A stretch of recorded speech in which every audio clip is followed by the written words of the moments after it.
where big unit owners are outnumbered,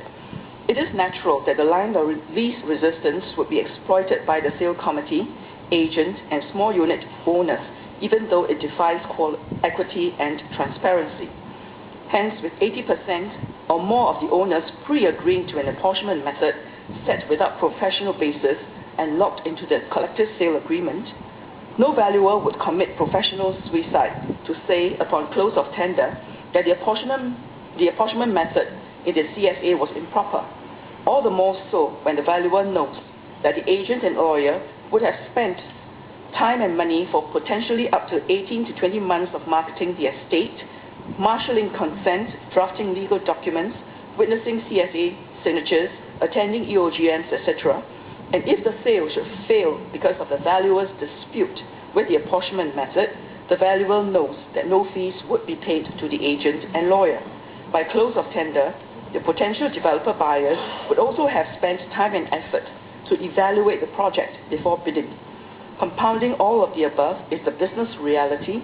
that valuers depend on agents, lawyers, and developers for their professional appointments and business referrals on an ongoing basis,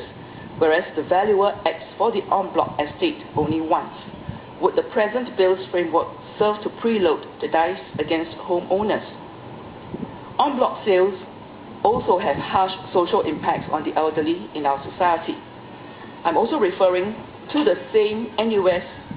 research project entitled The Impact of Collective En bloc Sales on Older People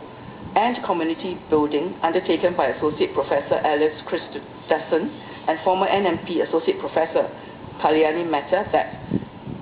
my fellow member NMP Associate Professor Pauline Tay-Strong has mentioned earlier,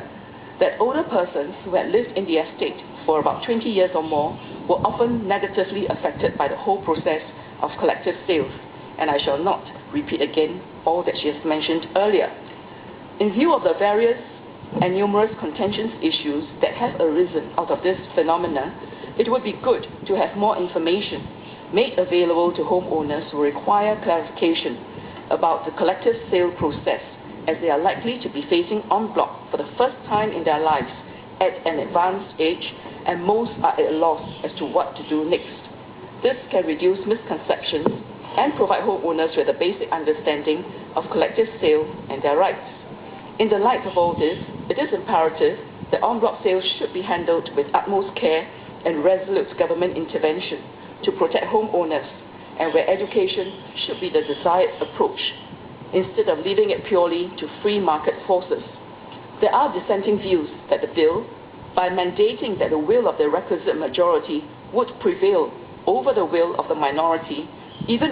in respect of ownership of private property, has already impinged upon the concept of free market forces, which in essence should be based on 100% consent, as was the case prior to October 1999 when the previous bill was gazetted. However, free market forces cannot be given full rein in all circumstances, especially when it affects larger national and communal needs.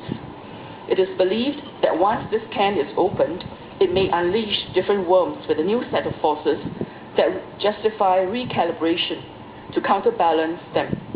Looking at the frenzy that surrounds en bloc transactions in the recent 2 years, it is clear that one of the key factors of the potential developer buyer's astronomical bidding price is the residual land value, which en bloc legislation may be unwittingly unlocking for the developer buyers more than the homeowners. I wonder if the ministry could clarify if this perspective is correct. With these considerations, sir, I support the bill.